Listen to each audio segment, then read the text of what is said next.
Yeah, films. We watched some films. Let's talk about Yeah, let's Do go. it. Let's do it. Like I said, we're covering the Earthseed series, which contains 2 books. So let me tell you what these 2 books are about, and then we can just start talking about it. Start talking about what happens. So, in Parable of the Sower, which was published first in 1993, which Mhm. is not entirely long ago, but slightly younger than me. And so, yeah, and in that book, this is what happens.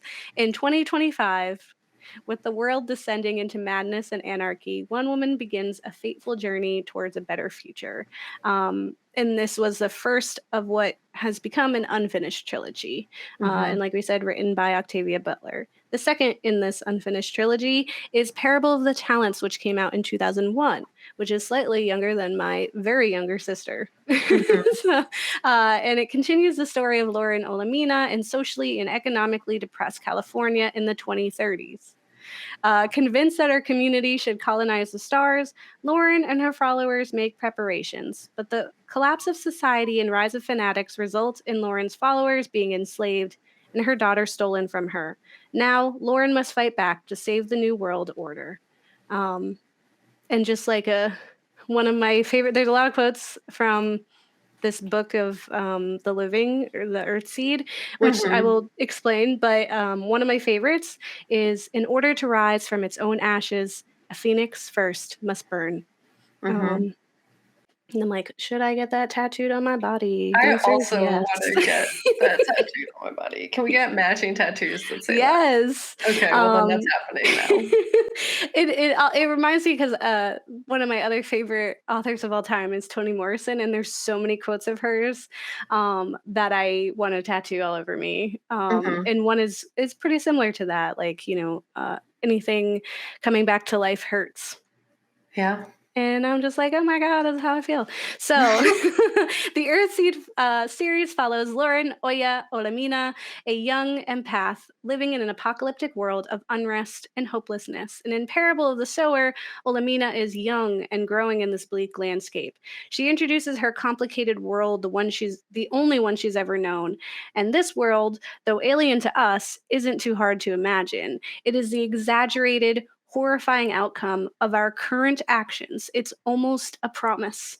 Because she definitely took it from reality. Scott's going to talk about too. So let's take a glimpse into this world and how horrific it is. And tell me if it sounds a bit too familiar, listener, but Olemina lives with her family in a walled town where outside the wall is pure danger and chaos. People fight, steal, murder, and intoxicate themselves to survive. Cars are rare because gas is impossible. Food is limited due to climate change and unsustainable farming practices. Climate change also results in rampant forest fires in California, where Olemina lives. Wow, so not real. The police force is small and privatized, catering to the upper class, are incredibly expensive and entirely unhelpful. At times even harmful to the very communities they're supposed to protect.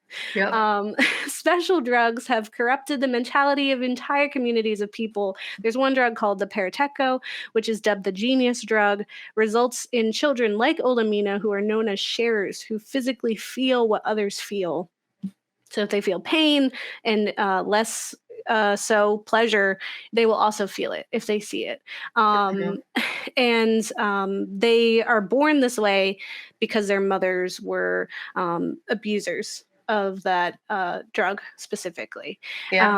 There's also one of the more prevalent drugs, like the Parateco isn't as popular. It seemed to be like the time before, and now we're just living with people who are now sharers because of that. The more prominent drug is pyro, which inspires an intense delight for fire and flame. And Olemina describes the sensation as better than sex to watch a fire burn, which results in like these really terrible, like roving groups of people who shave their head and their eyebrows, paint themselves crazy colors, and then just like set things on fire, set people on fire, and just watch.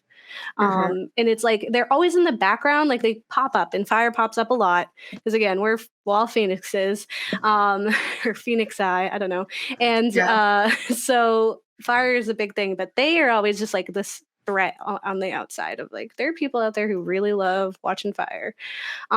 Education is no longer free, but mandatory by law, and schools have shut down, and families are now expected to educate their children, or they're sent to neighborhood classes to learn alongside their peers. So, underfunded education.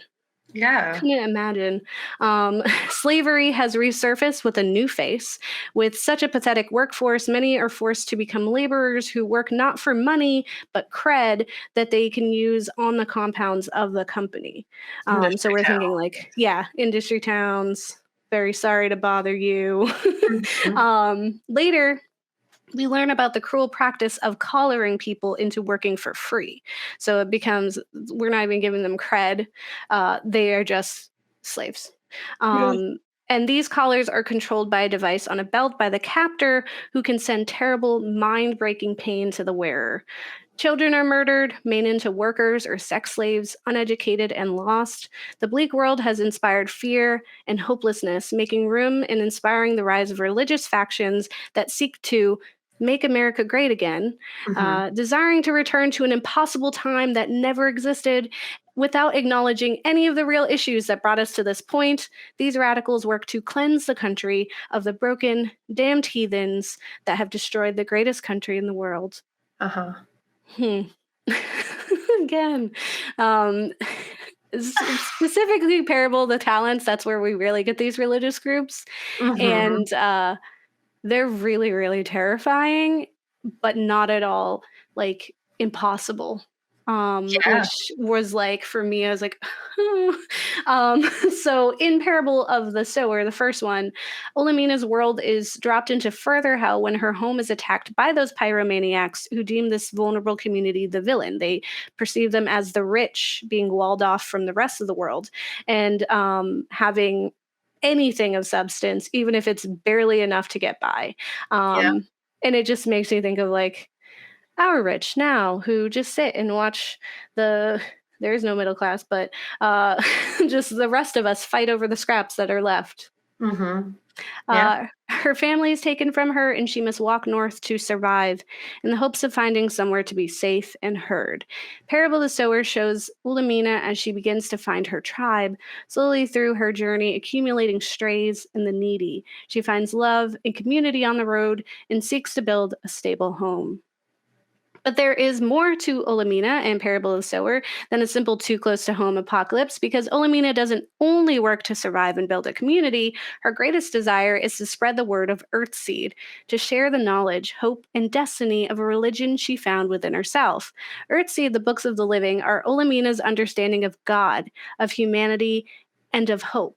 Having been raised by a Christian pastor, Olemina never felt Christianity was right. Later, seeing how the twisted version of Christian America could not just corrupt but destroy the country further only solidified this notion. For Olemina, Earthseed is truth. It is the answer. Throughout her life, she begins to write down these thoughts that she knows to be true. And at the heart of these texts is this understanding of God, that God is change.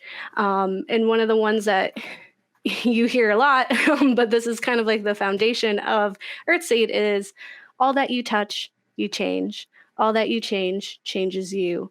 The only lasting truth is change. God is change. As wind, as water, as fire, as life, God is both creative and destructive, demanding and yielding, sculptor and clay. God is infinite potential. God is change. And that, I can definitely unpack, is really the heart of everything that Olemina is doing throughout this. Also, I call her Olemina because Bankole calls her Olemina, so it just like felt right to me.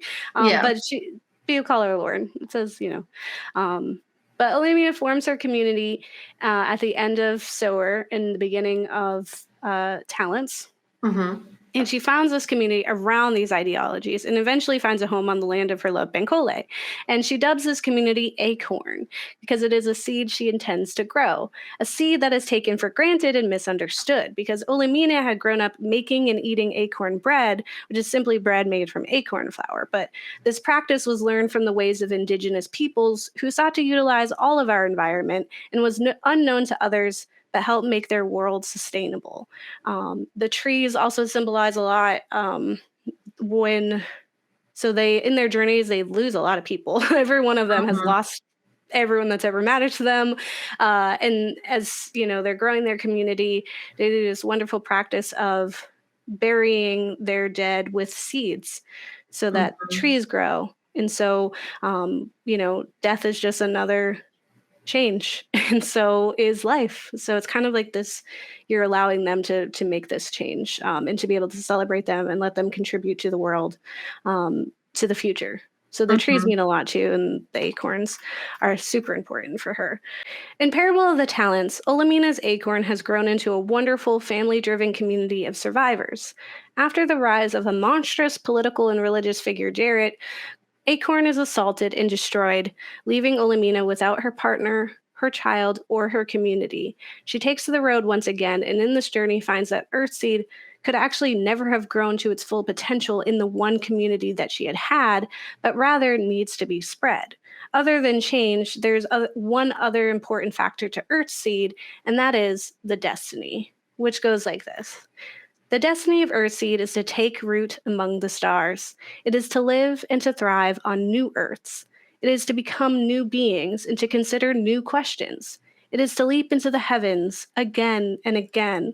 It is to explore the vastness of heaven. It is to explore the vastness of ourselves. And for Earthseed to reach the stars, Olemina will need to transform it from one small faction to something countrywide, smart and strong.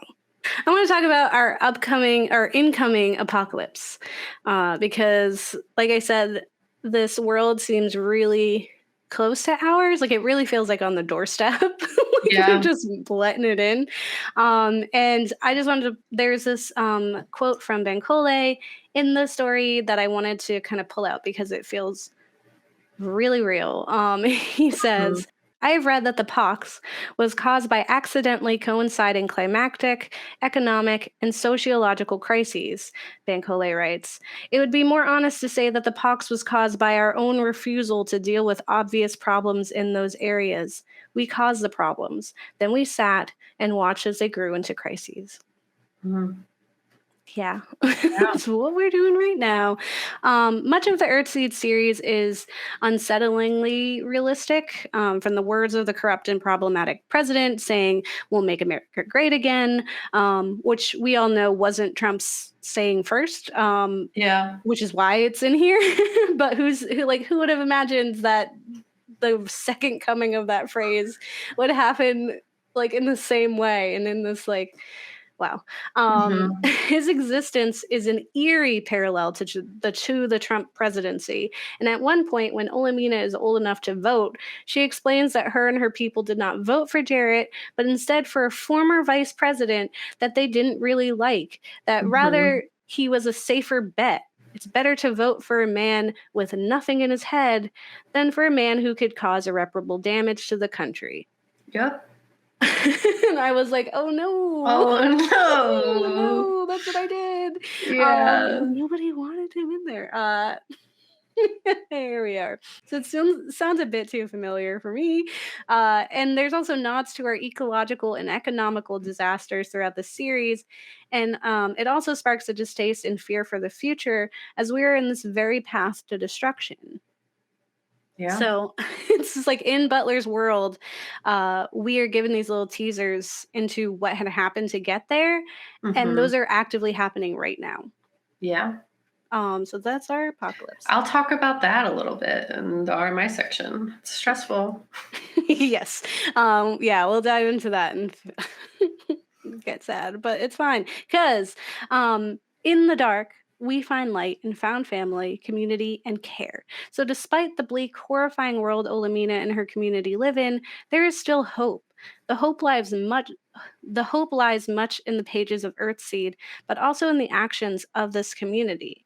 Olemina's daughter, Ashevere, or Larkin, as Olemina had named her before she was stolen from her, explains how her mother's philosophy, the understanding of God as change, allowed her and her followers to accept the changing world they live in. The inevitable shift of power, dismantling and reassembling of society, death and birth of human life all fit perfectly into this perception of God. God is change, and change is not always good, but it is always happening. And we are always affected by change, and though we can expect the horrors to come with that change, we can also hold out knowing that these horrors will not last forever, because they will change. Yeah. So I have always believed in this balance and changing nature of the world. So that really resonated with me, that idea of like, there's going to be an out because there's going to be a change.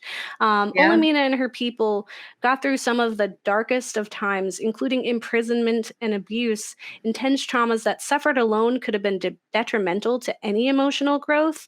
And we can actually see this outcome through her brother Marcus, who was alone in his imprisonment and trauma. So because these people had Earthseed and each other, they are able to rely on one another even after surviving the hell of Camp Christian. In Parable of the Talents, the second book of the series, Acorn is labeled a heretical cult of heathens and witches. They're collared, forced to work, stripped of their loved ones, and assaulted. Olemina's daughter and all the other children are stolen away, moved to good Christian homes.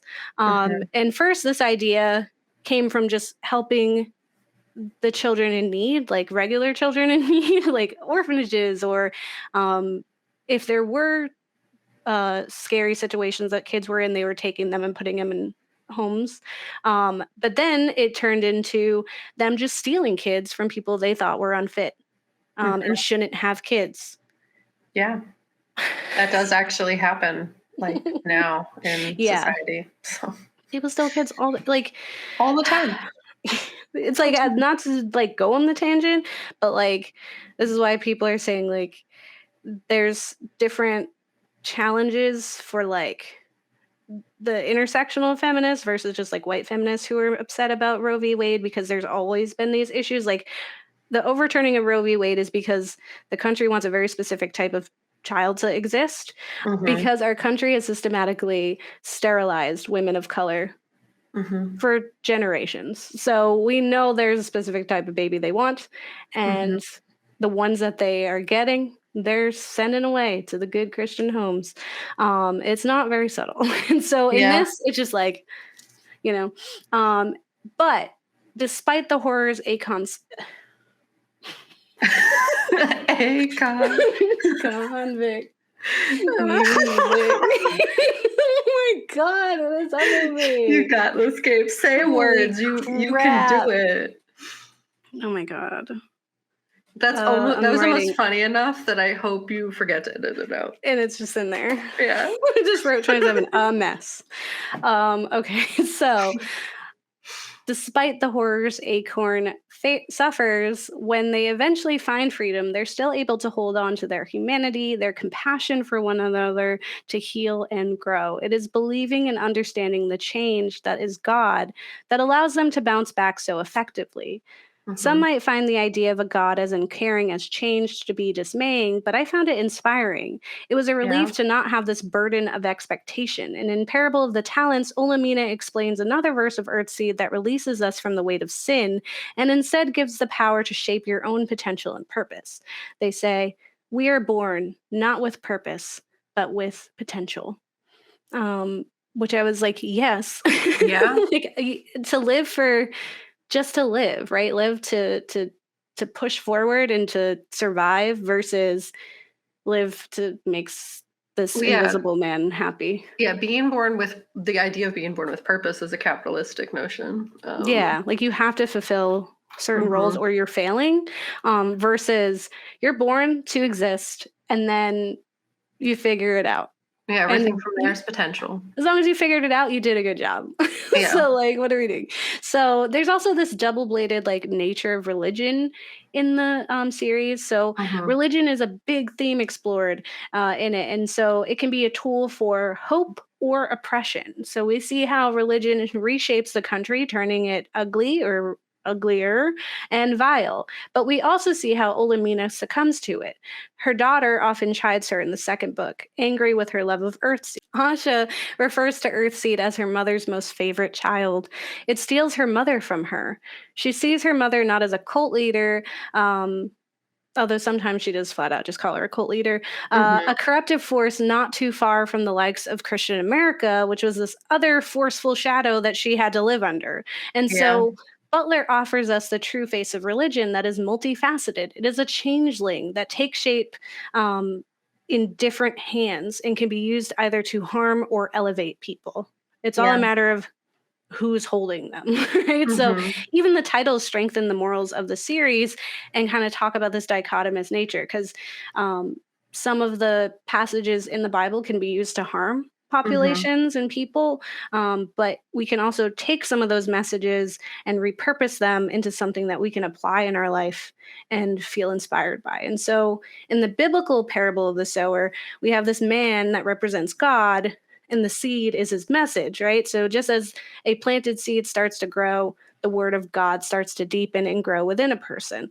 And Mhm. that's what she's doing in the first one, right? She's just planting this seed into the minds of the people around her who are in great need of something to believe in. Yeah. And it's important to give them that because it allows them to be stronger when they're faced with even more challenges. In Mhm. the biblical parable of the talents, the moral lesson is that we are to use and grow our gifts from God for his glory. So now that we have given them, like that we've planted the seeds, now we have these gifts and we have to do something with them. We have Yeah. to do the next step in that process, in that evolution. So even though Olemina does not believe in Christianity, it is not the God she believes or understands to exist. She still respects the power it can hold. And these Mhm. lessons can be used even now to shape our world into something less bleak. So, what do we learn? Which is to say a lot. So, here we go.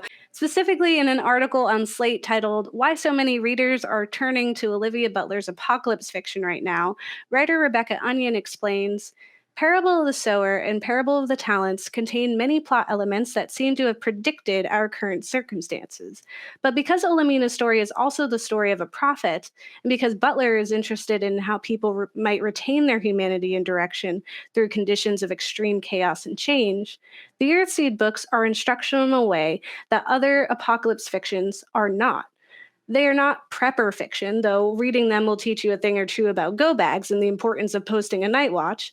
According to people who love the books, myself included, they offer something beyond practical preparations, a blueprint for adjusting to uncertainty. Yeah. To change. Because really that's what you need. I don't have it in my section, Kat, but I know something that really stuck out to you because it kind of is like our show is that Mhm. sometimes the biggest thing you can do is just educate. Yeah. Just tell someone and try to like inform them of things. And that's a powerful tool when we can't like fight in a more like physical or practical way that people are envisioning. Yeah. Like Um, learning. There's something just so powerful about learning. Yeah, exactly. I had actually tried to read Parable of the Sower when I was younger, and I couldn't get past the beginning. The world was just so terrifying and horrific that I couldn't continue with it. Like it was just, wasn't in a right headspace for Mhm. something so upsetting. And I also wasn't like a strong enough, I'd say activists even to really understand the powerful messages. So I didn't continue with it. But I had been really interested in Lauren Oya Alamina immediately. I identified with her empathy, though mine is not as severe. I will not like die a bunch of times when I see someone else die. I Mhm. could relate to that feeling of connection, of understanding and thought that I feel like other people didn't always have. And Mhm. furthermore, like Olemina, I too was disappointed and unfulfilled by Christianity Christianity. It seemed to be missing much and inspiring nothing good. So Earthseed and the idea of God being changed, not a man, not even a creature, but just the act of change, the guarantee of change was interesting to me. For Mhm. me, it means we are full of infinite potential, that our world is too. And it can be terrifying at times because, after all, chaos is God's most dangerous phase. But there Mm. is hope, for we can seize change, use it, adapt, and grow. I'm like becoming a shaper. Yeah. Which is like the real, like that's what like you want to be a pastor, you're a shaper. And I'm like, oh my god, I'm gonna start like preach, like just reading scripture to people. Like, Yeah. that is change. Be the change. So the Earthseed series equips us with some practical skills, as Rebecca Onion had explained, because I now am assembling my own go bag and looking up indigenous sustainability gardening. So Yeah. if anyone has a really good acorn bread recipe, I would love to try it. But yeah, I'm like on Pinterest, like, how do I make a garden and not kill everything? So I'm so bad at it. But Yeah. more importantly, Butler instills in us powerful, hopeful prose that can protect us further than just a go bag. Because once we've survived an initial assault, we need to sustain ourselves and persevere. Butler teaches us lessons about empowering our communities with lines like embrace diversity, unite or be divided, robbed, ruled, killed by those who see you as prey. Embrace diversity or be destroyed. I always be preaching that. So, or to protect yourselves, even within those communities, to accept that not everyone can be saved, and our strength comes in educating each other. There's saying that drowning people sometimes die fighting their rescuers. Yep. To evolve past what we've known and pursue our personal destinies. A tree cannot grow in its parent's shadows. Again, I'm just like, like, all Yeah. these make so much sense. I know. But ultimately, we learn that the destiny of Earthseed is to take root among the stars. And this world is not all that we have left, but rather is the beginning. We can strive for more, for better. We can hope for it, but also expect it to be true. Uh, and I found it quite apt that the Earthsea trilogy remains unfinished. We leave Yeah. off right before the destiny is realized, colonizing the stars. A ship is sent to space without Lauren, who is too elderly to embark on the journey to our future. She has led us this far, instilling into us the possibility, the hope, and the necessity for growth and expansion. Just as our narrator and shaper Lauren is gone, so is Octavia, and she will not be traveling to the stars with us. But she has made it possible in her ways to get us there. So Octavia has sown the seeds and provided us the talents. We only need now to use our gifts to grow, to realize her hopeful future. So I was like, oh my god, I love this. I'm like so sad that she like didn't get to finish it, but like in the ending, the epilogue of Talents, I was like, she didn't even know, but this is her. And like it was Yeah. almost like her message to us saying like, it's okay that I'm not going to be there, which Just is like go do crazy it, because she didn't guys. know. It was just like, Yeah. I accept that that's not going to be my future, but it's our future. Yeah. And it was just like, you're beautiful, I love you. But for more deep dives into Octavia's parables, you can check out Octavia Tried to Tell Us, which is by scholar and minister Monica Coleman and Afrofuturist author Tanana Reeve Dew. These are monthly webinars that explore the work through our current lens of the pandemic world. There's even a t-shirt that says Octavia Tried to Tell Us that I'm going to get me and Kat. Nice. There's also Octavia's Parables, which is a podcast by Toshi Regan and activist Adrienne Marie Brown, which I've talked about a bunch already. And this podcast aims to read through all of Butler's work and features music from the Parable of the Sower opera, which Regan co-wrote with her mother. And I have already put on my Spotify to listen to for motivation, because I'm just like, yeah, I need that. Yeah, so that's what I have to say. I hope it was educational. I know it's forever. No, I think it was.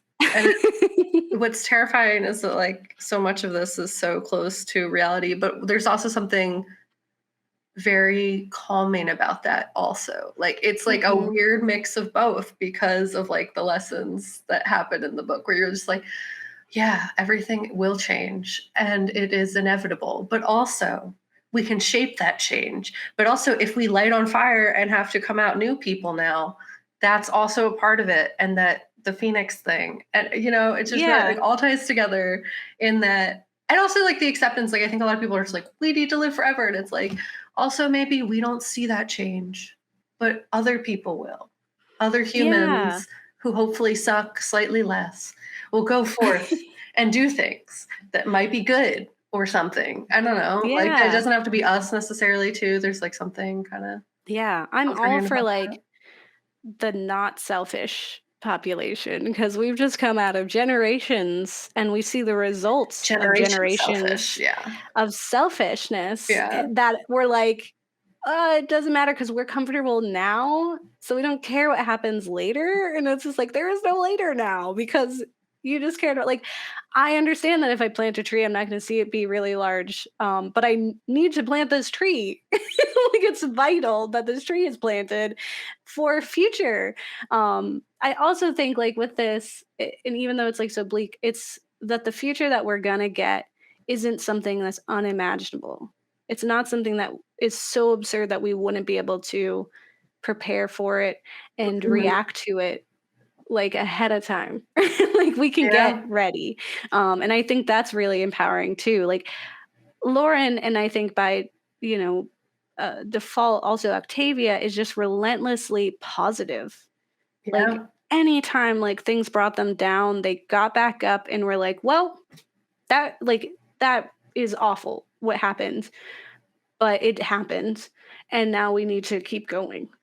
Yeah. We have to keep thinking. Just have to do and keep doing. And that's going to be hard, but it is kind of what it is at this point. Yeah. We got to burn. Yeah, so that we can rise.